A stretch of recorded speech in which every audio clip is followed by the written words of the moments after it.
Bienvenidos a Hablemos, un espacio con voces especializadas en ciencias sociales y humanidades, historia, antropología, literatura, estudios políticos e internacionales, agua y sociedad.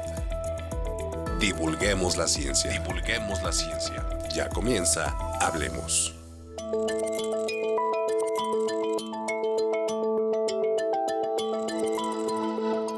¿Qué tal? ¿Cómo están? Bienvenidos, bienvenidas a este espacio. Ya saben, el Colegio de San Luis, bueno, pues somos un centro público en donde revisamos temas que tienen que ver con la historia, la antropología, los estudios literarios, estudios políticos e internacionales, agua y sociedad. Y hoy toca el turno de un tema que tiene que ver con la historia que a mí de manera personal me gusta mucho.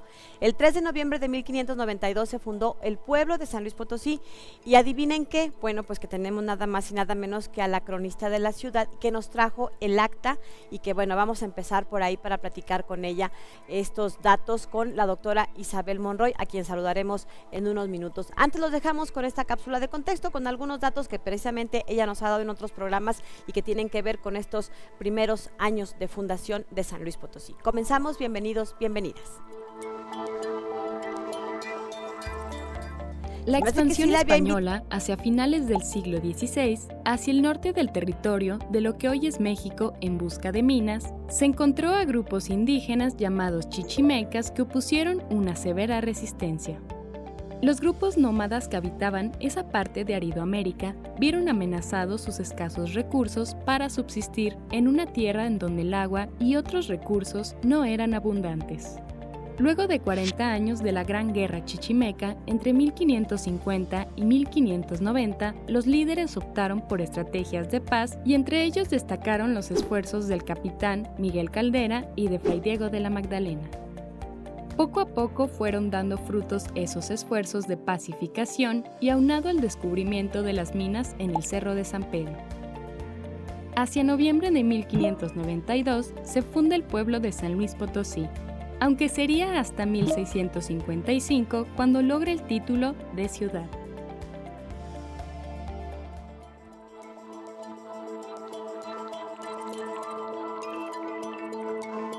De regreso, vamos a comenzar el programa de hoy y damos la bienvenida y agradecemos mucho que nos acompañe a la doctora Isabel Monroy.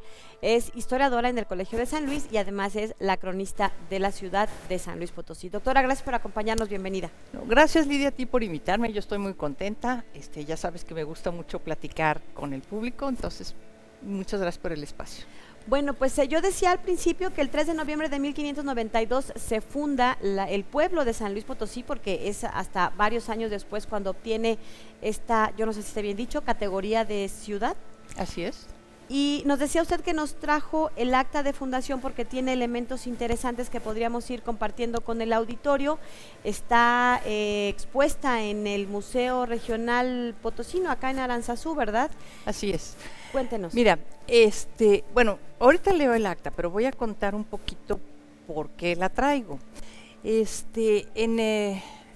Hace muchos años, en 1988, un ilustre potosino llamado Lucio Muniain Farías llegó al Archivo Histórico, yo entonces era la directora del Archivo Histórico del Estado, a donar una colección de documentos. Y meses después, es más, el fondo documental se llama Ingeniero Lucio Muniain Farías.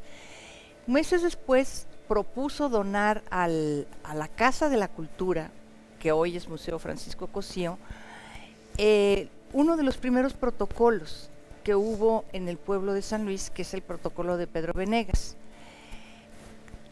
Como teníamos en el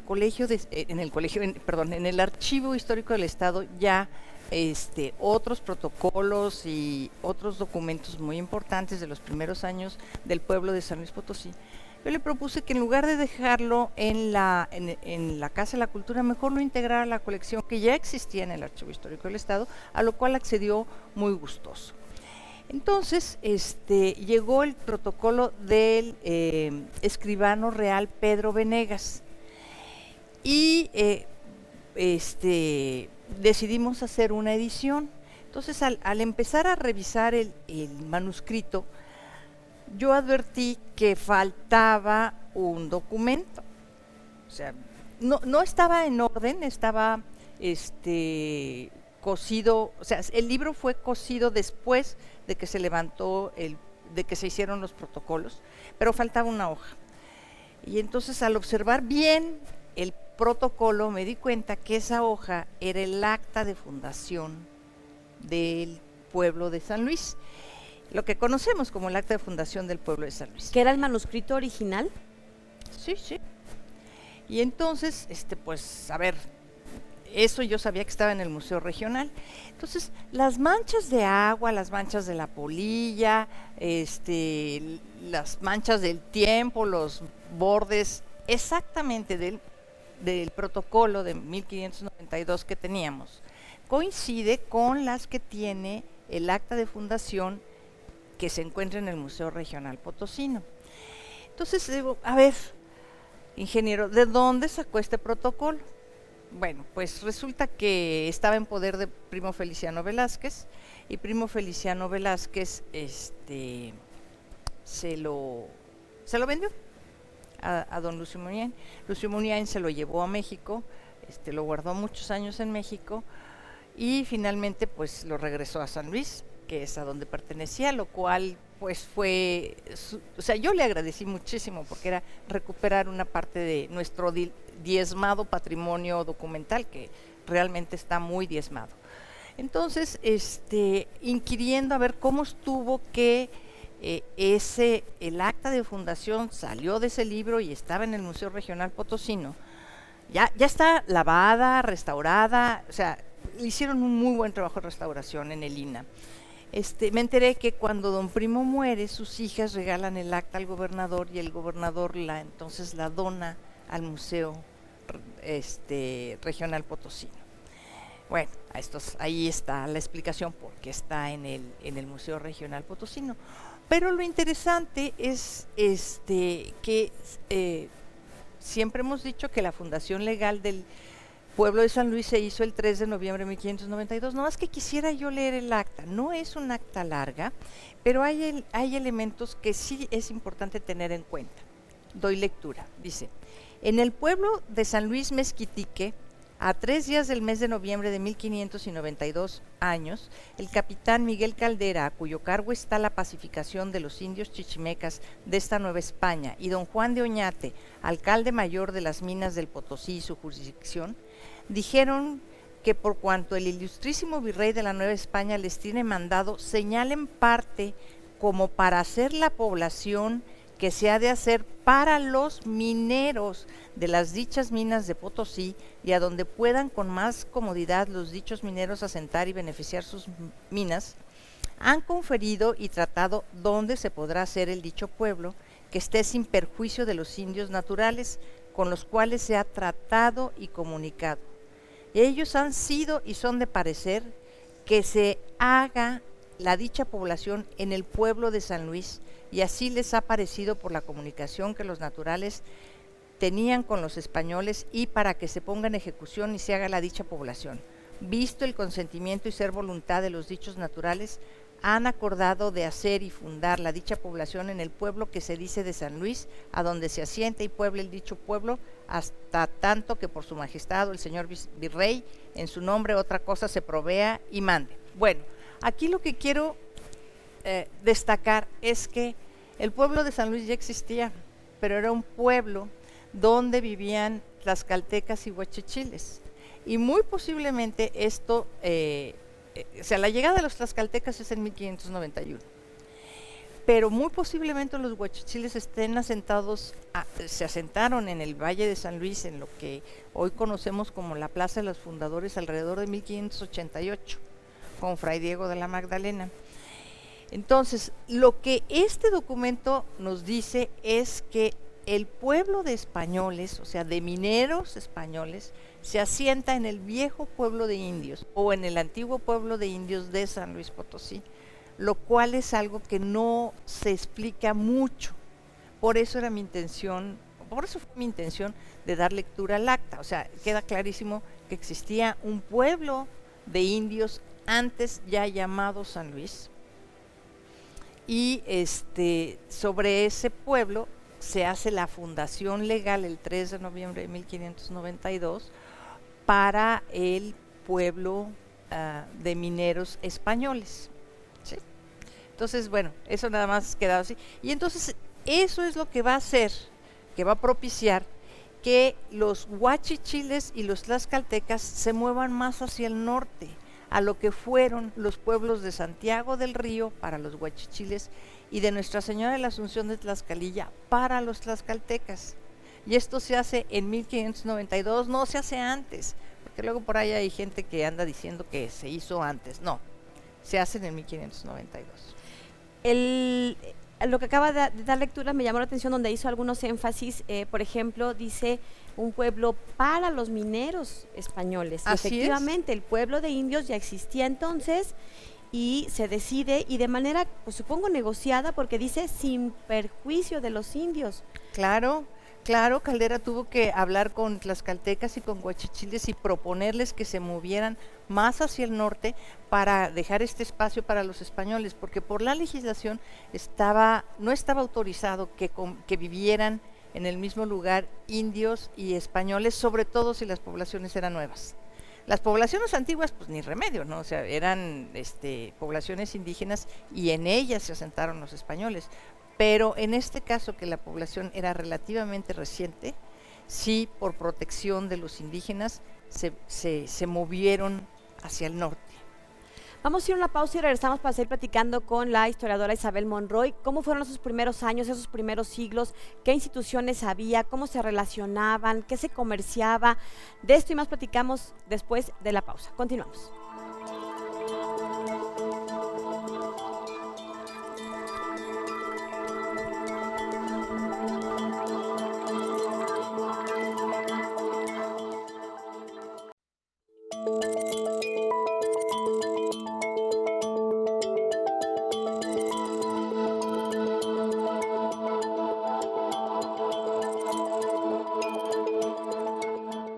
¿Cómo fueron esos primeros años de convivencia a partir de la fundación de San Luis Potosí, ese 3 de noviembre de 1592, en donde oficialmente se da este reconocimiento como pueblo de San Luis Potosí, este pueblo que ya decíamos creado específicamente para los mineros que estaban explotando en Cerro de San Pedro, y que ya nos ha contado en programas anteriores, que por cierto pueden buscarlos en nuestro canal de YouTube, la doctora Isabel Monroy, cómo fue necesario instalarse en un lugar como San Luis Potosí, lo que hoy es nuestra capital, porque no había el agua suficiente en Cerro de San Pedro para todo el proceso que requerían esta extracción de minerales. ¿Cómo eran esos primeros años, doctora? Cuéntenos, ¿qué tipo de gente llegó? ¿De dónde eran? ¿Había población de origen africano en San Luis Potosí? Cuéntenos un poco sobre esta composición social. Mira, en realidad le debemos a Rafael Morales Bocardo, que hizo este diccionario biográfico de antiguos pobladores de San Luis Potosí, que está editado por el Archivo Histórico del Estado, el Honorable Ayuntamiento y el Colegio de San Luis. La noticia de quiénes fueron estos primeros pobladores. Este es un diccionario que va de 1592 a 1666, donde Rafael, a través de la lectura de los documentos que integran los fondos documentales antiguos, pudo decir quiénes eran, dónde estaban y qué hacían. Entonces, bueno, para darlo a conocer. Pero lo que sí es cierto es que cuando hay un descubrimiento minero, inmediatamente que se conoce la noticia, comienza a llegar gente de todo tipo.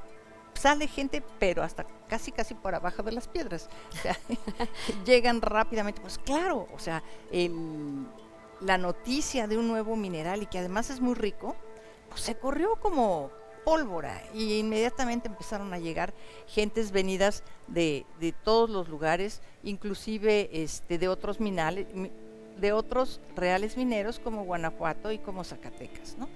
Entonces, bueno, pues sí tenemos fundamentalmente mineros que llegan, mineros españoles, pero tenemos también una buena población de personas provenientes de otras regiones del mundo. Tenemos muchos flamencos, por ejemplo. Y hay, aquí les pueden ustedes encontrar hasta un griego que encontró Rafael Morales aquí. y gente que viene de distintas partes. Claro, tienen que pasar el filtro y solicitar el ingreso a la Nueva España. Por ejemplo, no pueden venir los británicos ni los franceses. Se las arreglan para pasar, pero legalmente no pueden, sí, porque son territorios de la corona española nada más y los extranjeros no son muy bien vistos. Pero empieza con la población española, el pequeño pueblo minero, pero inmediatamente comienzan a venir pobladores, o sea, otros pobladores indígenas. Vienen otomís, vienen purépechas, vienen nahuas, porque es población de indios mexicanos, que son nahuas, a trabajar en las minas, y también vienen negros a trabajar en las minas, ¿no? Tienen población de origen africano a trabajar en las minas, pero no solamente a trabajar en las minas, o sea, cuando uno habla de población de origen africano, se imagina una población esclava sometida a trabajos forzados muy fuertes. Ciertamente esa fue la condición de un gran número de población de origen africano. Sin embargo, no todos eran así. Por ejemplo, en el protocolo de Pedro de Benegas que les mencioné hace ratito, de donde hice la lectura del acta, que es la edición que hicimos en el 1991 del primer protocolo que tenemos en San Luis, viene una de las primeras escrituras. Encontramos a Catalina de Tapia. Catalina de Tapia, de acuerdo a esa escritura, es una negra comprando negros, ¿sí? Rafael Morales en su diccionario dice que es una mulata libre. Bueno, sea lo que sea, el caso es que negra o mulata es una persona de origen africano que está viviendo en San Luis ya en 1592. Y esta mujer era comerciante. Hizo una gran fortuna a través del comercio y murió hacia el año de 1600. O sea, es de las primeras personas que llegan a poblar en el pueblo. Y su albacea fue, por ejemplo, Pedro Arizméndigo Gorrón, que Pedro Arizméndigo Gorrón era uno de los principales mineros del pueblo de San Luis. Entonces es muy interesante, simple y sencillamente, al leer la documentación antigua, van saliendo muchos detalles sobre la vida cotidiana. Entonces, por ejemplo, sabemos que en el entierro o en las exequias de Catalina de Tapia, se pagaron 2 pesos a los indios cantores en su funeral. Era mucho, ¿no? Era mucho, pero los estudios que yo he leído sobre el San Luis Potosí virreinal temprano no hablan de los indios cantores. Esto quiere decir que, y además todo es en San Francisco, esto quiere decir que los franciscanos hicieron una muy buena labor, no solamente con asentar a la población de origen huachichil aquí y promover su evangelización, sino que los incorporaron paulatinamente a lo que es la vida occidental, y ya para 1600 tenemos indios cantores. ¿Dónde se educaban? ¿Había escuelas en donde solo podían ir los indios o se mezclaban en espacios educativos? Los franciscanos nos había dicho que fueron los primeros que llegaron, ellos ponían las escuelas, o ¿dónde eran esas instituciones educativas? Instituciones educativas como hoy las conocemos es mucho decir. Bueno, eran escuelas donde las primeras que hubo estuvieron a cargo de franciscanos y agustinos, y eran escuelas donde les enseñaban a leer, a escribir y a contar, prácticamente. La primera institución formal que llega, así educativa ya más seria, es el Colegio de los Jesuitas, pero ese se instala en 1624, o sea, poquito después de haberse establecido el pueblo, ¿no? Entonces, las primeras, vamos a decir, escuelas fueron franciscanos y agustinos los que estuvieron enseñando a la población, y a la población indígena principalmente, ¿no? No se mezclaban, ¿verdad? No había problema. O sea, el problema lo creamos nosotros después. No había ningún problema y más bien el separar a los niños españoles de los niños indígenas era por la lengua, no porque unos fueran indígenas y otros españoles, sino niños que no hablan el idioma castellano están en desventaja, por así decirlo, de niños que hablan la lengua.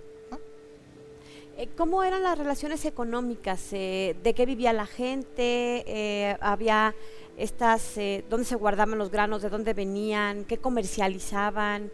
Bueno, siempre que se establece un real minero, alrededor de ese real minero se tiene que generar toda la actividad económica necesaria para poder sostener, darle vida a ese real minero. Entonces, tiene que haber una zona agrícola, tiene que haber una zona ganadera y tiene que haber los oficios que permiten el desarrollo de una población. Y por oficios, ¿de qué estoy hablando?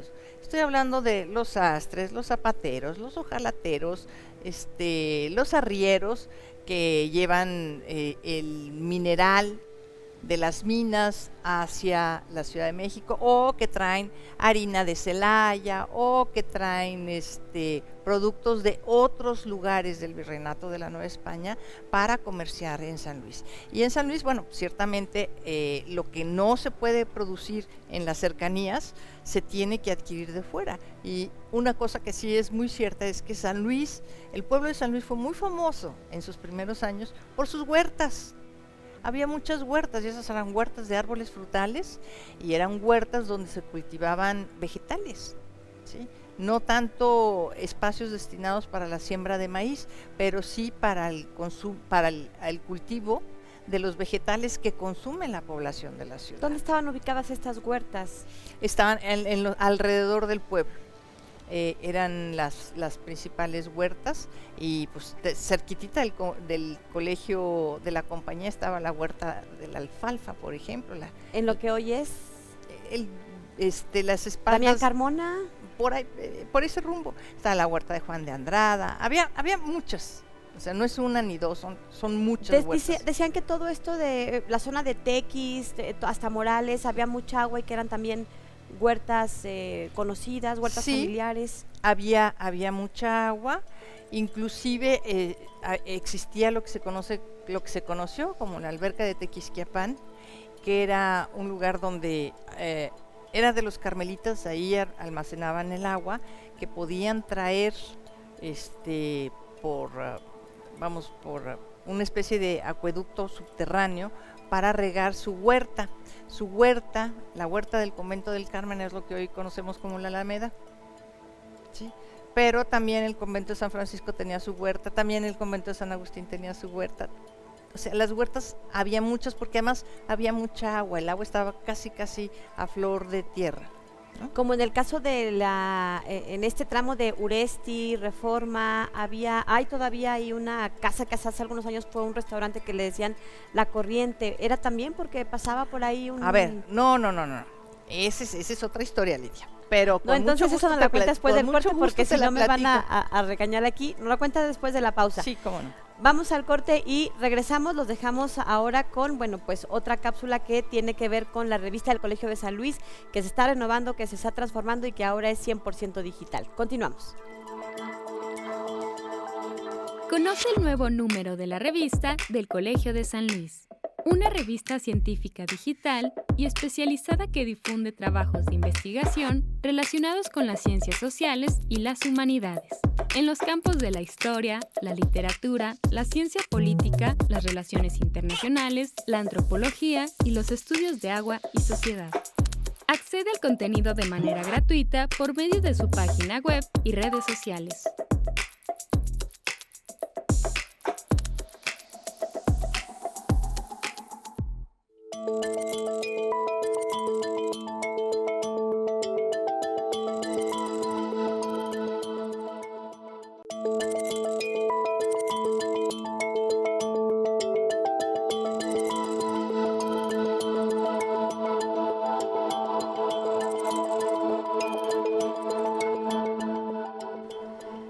Estamos platicando con la historiadora Isabel Monroy. ¿Cómo fueron esos primeros años de vida en San Luis Potosí? ¿Cómo se estaban organizando? Y bueno, pues eso nos va a platicar en este bloque. Cuéntenos. A ver, mira, bueno, ya hablamos del establecimiento del pueblo de los mineros, ¿no? Y Juan de Oñate era el alcalde mayor y a Juan de Oñate le correspondía hacer la traza de la ciudad. Como es una ciudad nueva, va a ser una traza renacentista de acuerdo a la legislación de la época. ¿Qué implica una traza renacentista? Implica una ciudad ordenada, con calles amplias y que permita una buena ventilación. Calles amplias, alineadas, ordenadas. Y entonces lo que hacían los alcaldes mayores cuando se fundaba una nueva población era trazar esta población, pero lo primero que se trazaba era la Plaza Mayor. Y alrededor de la Plaza Mayor tenían que designar espacio para dos edificios muy importantes. Uno era la parroquia y otro eran las casas reales. Y en este caso se trazó la Plaza la Plaza Mayor, y la parroquia y las casas reales quedaron del lado oriente de la plaza, ¿sí? Entonces, el enfrente no quedó nada. Es más, el terreno de enfrente se conocía con el nombre de los charcos del rey, porque había muchos charcos, llovía y había muchos charcos. Se encharcaba mucho el agua de ahí. La parroquia es donde efectivamente hoy es la catedral. Sí, ahí es donde se construyó la primera parroquia del pueblo de mineros, porque la primera edificación religiosa no fue esa, fue la ermita de la Santa Veracruz, que se edificó en terrenos, se edificaron, yo digo que fueron los franciscanos. El doctor Hernández Uberville, que lo ha estudiado mucho, dice que no fueron los franciscanos. Yo digo que sí, porque pues no es una ermita que no se levanta en un solo año, y para 1593 ya la tiene el clero secular. Entonces yo pienso que sí fue una edificación que se hizo para huachichiles y tlaxcaltecas, la ermita de la Santa Veracruz, que estaba en terrenos de lo que hoy ocupa el edificio central de la Universidad Autónoma de San Luis Potosí, que fue el antiguo colegio jesuita. Ahí estuvo la antigua ermita de la Santa Veracruz, y la parroquia empezó a construirse precisamente en el año de 1593. Entonces, el alcalde mayor tenía que hacer una pintura de cómo era que estaba haciendo la distribución de los solares. O sea, el pueblo era un pueblo muy pequeño, no era un pueblo grande. Hacia 1594 hay un pleito muy grande con el pueblo de Tlaxcalilla, y gracias a ese pleito de tierras se hizo un croquis, un pequeño planito donde se señala cuál es el terreno que está en litigio. Ese croquis está en el Archivo General de la Nación, pero es el primer planito que se conserva sobre cómo era el primitivo pueblo de San Luis. La pintura que hizo Juan de Oñate se perdió, y pues desgraciadamente no la recuperamos. Debe haberse destruido ya con tanto tiempo. Pasó el tiempo, no se cuidó, no se conservó, se perdió. Pero lo que sí es cierto es que el pueblo era muy pequeño, y digo que era muy pequeño porque, por ejemplo, para 1611 llegan los juaninos. O sea, 1611 estamos hablando, es casi 20 años después de establecido el pueblo, y se supone que los hospitales no se pueden fincar cerca de la población para evitar los contagios de las enfermedades. Y pues veamos dónde está el hospital y el templo de San Juan de Dios, pues están a tiro de piedra prácticamente de lo que es la Plaza Mayor. Entonces el pueblo era definitivamente muy pequeñito, ¿no? Y Juan de Oñate reparte estos solares, y están las escrituras en los protocolos ahí a quién le tocó qué solar. ¿Cómo en cuántas familias se repartió esto? ¿Ya eran las familias mineras? Sí, claro, eran puras familias mineras a las que se les repartió esto, y aparte, bueno, pues estaban los pueblos de indios que se fueron formando paulatinamente a partir de 1592. ¿A ellos también les tocaban solares? Los pueblos de indios también les tocaban solares, pero ya fuera de la jurisdicción de la ciudad, porque no podían vivir dentro de la ciudad. ¿Se sabe hasta dónde llegaba la jurisdicción de la ciudad? Sí, pues era muy pequeño. Por ejemplo, el barrio de San Sebastián ya es un pueblo de indios. O sea, el barrio de San Miguelito, el pueblo de San Miguelito, ya es un pueblo de indios. O sea, llegaba más o menos hasta por el lado poniente hasta la Corriente, y ahorita platico qué es la Corriente, y por el lado oriente hasta los terrenos donde estaba la Lagunita, que es donde está aproximadamente donde es la Alameda, y por el sur hasta el convento del convento de Nuestra Señora de la Merced, y por el norte daba hasta los límites con o sea, donde va dando vuelta la Corriente. Ahí ese era el límite de la ciudad, y después ya seguían Tlaxcalilla y Santiago, ¿no? Bueno, ¿por qué la Corriente se denomina la Corriente? Bueno, resulta que en tiempo de lluvias el agua baja con gran fuerza de la Sierra de San Miguelito, y entonces se provocaban unas inundaciones fuertes en la ciudad de San Luis Potosí. Hacia 1688 hubo una inundación muy fuerte, 1687 hubo una inundación muy fuerte. Entonces en 1688 el alcalde mayor, don Bernardo Íñiguez del Valle, de su propio peculio pagó el trazo de la Corriente para canalizar el agua y que se fuera ordenadamente hacia lo que es hoy lo que antiguamente era la Congregación de la Soledad de los Ranchos, lo que hoy es Soledad. O sea, el chiste era encauzar el agua hacia allá, para que no inundara la ciudad ni los pueblos y no hubiera deterioro. Por eso se conoce con el nombre de la Corriente. De lo que es hoy, para ubicarnos un poquito, ¿de dónde? La calle de abarca? Reforma. Iba de Reforma hasta canalizarla hasta hacia Soledad. O sea, lo que es el trazo de la calle de Reforma. Y así se respetó. ¿Qué hacían? ¿Qué tipo de obra era? ¿Una especie Pues es de una obra acueducto? hidráulica, es una obra de ingeniería hidráulica, donde se hace el trazo, se hace el canal para que pueda el agua no se meta, no inunde la ciudad. ¿Quedan algunos edificios todavía que de esa época virreinal? Uy, claro, sí, claro que quedan edificios de esa época virreinal. Uno de ellos es, por ejemplo, la Real Caja. La Real Caja se estableció en 1623. El edificio que conocemos ahora es un edificio reformado en el siglo XVIII, es un edificio barroco, pero desde 1623. Y una cosa que es bien importante, las antiguas casas reales, que era donde el ayuntamiento tenía su sede, es lo que actualmente estaban donde actualmente está el Palacio Municipal. Esas primeras casas reales fueron destruidas en un motín muy fuerte que hubo hacia 1767, y entonces el visitador José de Gálvez ordenó la construcción de unas nuevas casas reales, que es lo que actualmente conocemos como Palacio de Gobierno. Esas nuevas casas reales las construyó el ayuntamiento de la ciudad de San Luis. Y con recursos que el ayuntamiento fue reuniendo a lo largo de los años. ¿De dónde salían estos recursos? Bueno, el ayuntamiento tenía la obligación de administrar los granos para la población, ¿sí? Independientemente de que existía el comercio, el ayuntamiento tenía a su cargo la alhóndiga.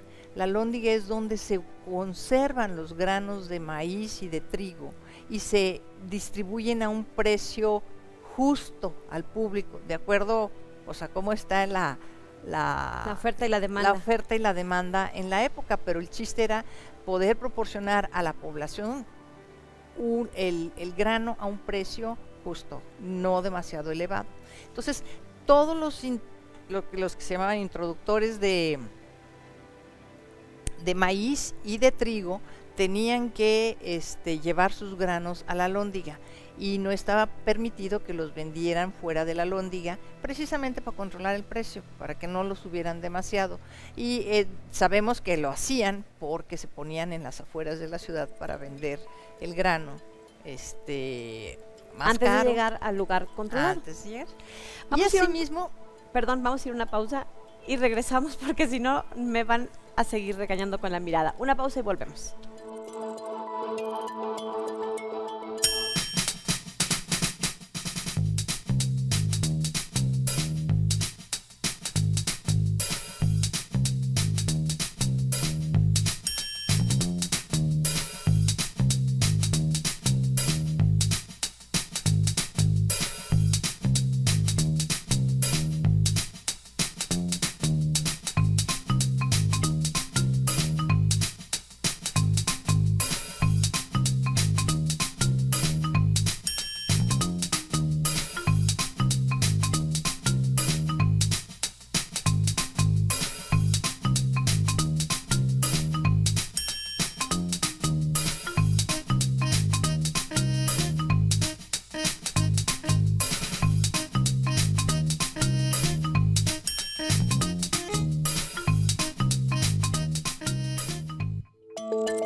Nos quedamos en donde, de dónde sacó el ayuntamiento recursos para construir lo que hoy es el Palacio de Gobierno, pero que era originalmente una alhóndiga, ¿no?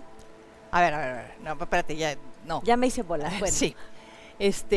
Cuando viene el tumulto, se destruyen las casas del ayuntamiento. 1767. Exacto.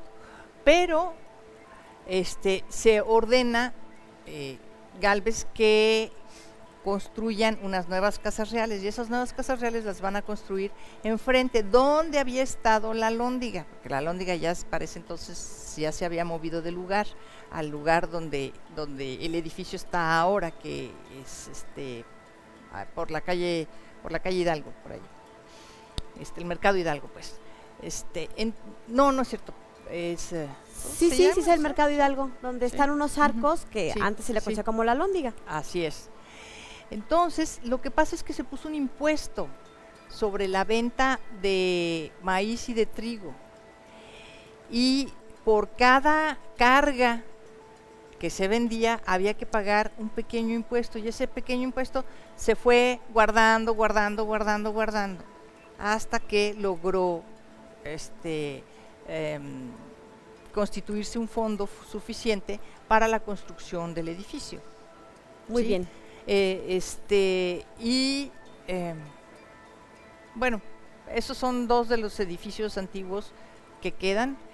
Tenemos también, por ejemplo, los edificios conventuales muy mutilados, gracias a las leyes de reforma, tanto el de San Francisco como el del Carmen, y pues la Merced desapareció por completo, ¿verdad? Son de los pocos que aún Y quedan.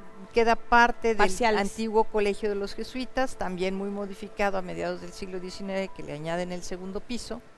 El colegio nada más tenía un solo piso.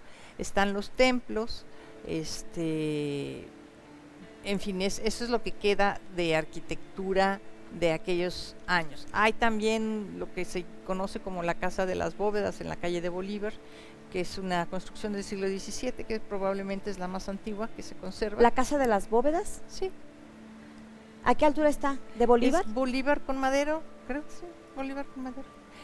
Creo que es un antro actualmente, como muchas de las casas del centro histórico antiguas, que son antros, pues es un Las mujeres en esos años, ¿qué se sabe de las mujeres? Mira, en realidad se ha investigado poco, pero no es porque no haya documentación sí hay, lo que pasa es que falta alguien que se ponga a investigar qué hacían las mujeres en esos años. Pero las tenemos en todos los oficios habidos y por haber. Rafael rescata muchas de esas mujeres aquí en su libro y explica a qué se dedicaban, qué hacían. Pero las tenemos en todos los oficios, inclusive había hasta una platera, María la Platera. Esta mujer, quien la rescató fue don Alejandro Espinosa Pitman, que en el número 16 de la revista Artes de México, que se hizo conmemorativo por los 400 años de la fundación de San Luis Potosí, ahí sale la historia de María la Platera, la saca don Alejandro Espinosa, y hacían prácticamente de todos los oficios. ¿No había una legislación que prohibiera que se dedicaran a ciertos oficios o estas cosas? No particularmente, lo que pasa también es que es un mundo muy masculino. No está prohibido que hagan las cosas, pero tampoco las encuentras siendo protagónicas, pues, ¿no? Que es distinto a lo que sucede el día de hoy. Pero prácticamente las encuentras en todos los oficios. Son vendedoras, muy buenas vendedoras de legumbres, de fruta, de granos, de carne. Y también esa es otra, lo que también la antigua matanza de Guanamé, que es un edificio antiguo que se conserva. Después fue, creo que la Colchonera San Luis. Y ese también era un ramo que controlaba el ayuntamiento. El ayuntamiento tenía a su cargo el regular el precio de la carne y el precio del pan. Y también había mujeres panaderas, entonces tenían de todos los oficios. Y para regular el precio de la carne se remataba la postura de la carne. ¿Qué quiere decir rematar la postura de la carne? Quiere decir que una persona se encargaba de vender la carne de res o la carne de oveja o a determinado precio durante determinado número de años. Generalmente es algo que se remata anualmente. Estudiar lo que hacía el ayuntamiento es apasionante, porque en realidad el ayuntamiento era una institución que realmente regulaba la vida del pueblo, ¿no? Bueno, al principio poquito, porque era el alcalde mayor y tenía poquitas funciones, pero a partir de 1656, cuando se establece el primer ayuntamiento, entonces tenemos una vida muy rica, muy intensa, registrada en los libros de cabildo. ¿Era el ayuntamiento, el alcalde mayor y su cabildo la principal figura política, digamos? En ese momento sí. Bueno, primero era el alcalde mayor. Cuando se establece el ayuntamiento, bueno, pues es el alcalde mayor con el ayuntamiento, pero sucede una cosa muy curiosa. Cuando se instala el primer ayuntamiento en 1656, el alcalde mayor se enoja muchísimo de que le pongan un cuerpo, o sea, un cuerpo colegiado que lo acompaña a gobernar. Para acompañar a gobernar. Y les pone unas regañadas tremendas y les pone muchas prohibiciones. Por ejemplo, el título que se le otorga a San Luis Potosí va diciendo cuáles son las atribuciones de la ciudad, pero se le pide que hagan ordenanzas como las de la ciudad de Puebla. ¿Qué son las ordenanzas? Las ordenanzas es la regulación interna de la ciudad. Entonces, pues los regidores se van a Puebla a conocer las ordenanzas de la ciudad de Puebla y traérselas, y el alcalde mayor los sanciona fuertemente por haberse ido sin su permiso a la ciudad de Puebla por las ordenanzas. Las deben de haber traído, pero no las hicieron. O sea, no hay ordenanzas hechas de la ciudad de San Luis Potosí sino hasta 1806. Hay otras ordenanzas en 1795 que dicen que son las primeras ordenanzas de la ciudad. Bueno, son las primeras ordenanzas de la ciudad en el sentido de que señalan cómo se va a dividir la ciudad y cómo va a ser la vigilancia de la ciudad, pero en realidad la operación del ayuntamiento, las ordenanzas que establecen las funciones y la operación del ayuntamiento son las de 1806. ¿Había prostitución en San Luis Potosí? Sí, sí hay ¿Qué prostitución. tipo de registro hay? ¿Qué tipo de evidencia hay? Bueno, en el primer libro de actas del ayuntamiento se recomienda que a las doncellas que se han quedado desprotegidas, es decir, porque el padre murió o porque el padre está en la ruina. La minería es un negocio muy riesgoso, tiene muchos altibajos, de repente les va muy bien y después pueden tener años de una gran escasez. Y eso obliga a que se busque el sustento de alguna manera y eso obliga a las mujeres a prostituirse. Entonces el ayuntamiento lo que recomienda es que estas mujeres se empleen en casas dicen de la gente decente, yo me supongo que en casas donde puedan tener casa, comida y sustento y realizar alguna labor sin que sea prostitución. Entonces, pues 1656, eso quiere decir que desde muy temprano existe ese problema en el pueblo. Y bueno, pues es que es el oficio más antiguo del mundo, ¿no? Claro. Bueno, pues estamos llegando prácticamente al final de este espacio. Le agradecemos mucho a nuestra invitada de hoy, a la doctora Isabel Monroy, historiadora acá en el Colegio de San Luis. Y bueno, pues algún mensaje final en este marco del aniversario de la ciudad.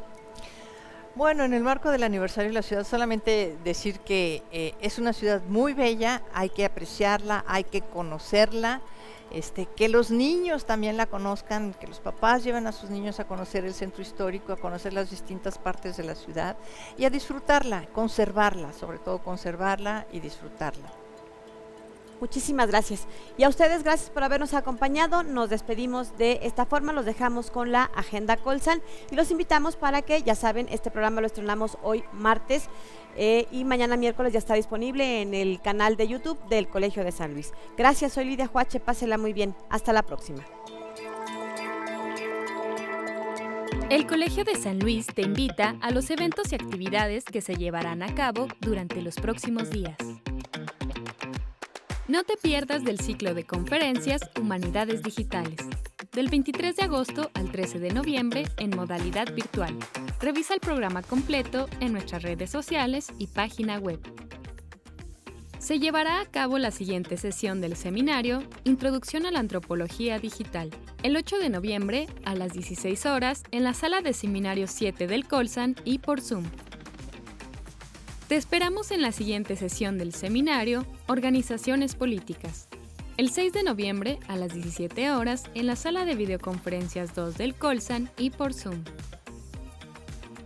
Se realizará la siguiente sesión del Seminario Permanente de Antropología del Derecho, con participación del Dr. Francisco Peña, el 27 de noviembre a las 17:30 horas por Facebook Live del Foro Latinoamericano de Antropología del Derecho.